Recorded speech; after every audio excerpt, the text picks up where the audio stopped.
Good morning guys. Ngayong umaga binawasan uli natin ang dahon ng mga tanim natin na patola kasi ayaw magtuloy yung mga bulaklak niya.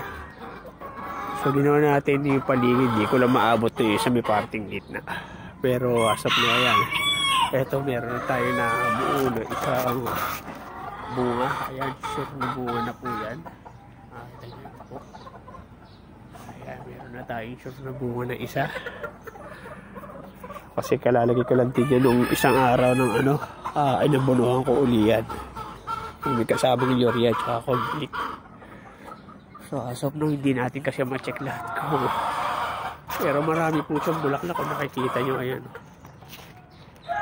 Marami po yung bulaklak doon. At saka yan, ang dami po mga buko na mag-pollinate na bulaklak. So, try natin na ano po siya. Kasi actually ito, yung mga sa hindi nakakaalam, pagka ganito po, ang forma ng bulaklak, lalaki po yan. Hindi po yan yung nagiging bunga. Ang nagiging bunga po dyan ay yung may single na mahaba. Try natin maghanap rito kung makikita tayo iba. Yung parang magiging bunga siya. Ito kasi mga lalaki po yan. Yan po yung pinag-aanohan ng para mag-pollinate. So try natin mag-check. So wala tayong makakita na ibang puro lalaki itong ating nakikita rito. Walang girl.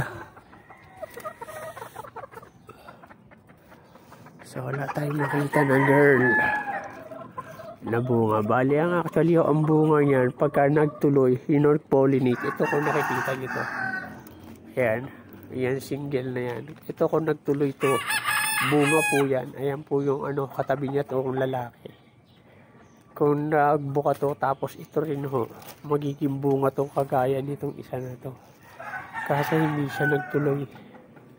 Yan po yung pagkakaiba ng lalaki at saka ng babaeng bulaklak ng patola.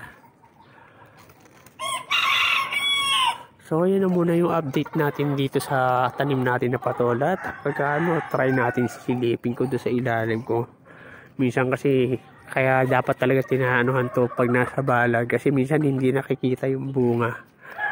Natatakluban na ng tapos hindi siya lumawit sa pinagbalagan mo. So pag hindi mo isa-isa hindi mo makikita yung bunga, minsan makikita mo na lang magulang na siya. Kaya sana magtuloy na maigi. At yan ang magiging una natin bunga kung sakali. So actually hindi sa may taas meron po siyang isang ayun pero mukhang hindi rin magtutuloy yun bunga. So ayun na lang muna po ang update natin. Sana po nagustuhan nyo. Maraming salamat po sa panonood. Thank you for watching. God bless at happy planting.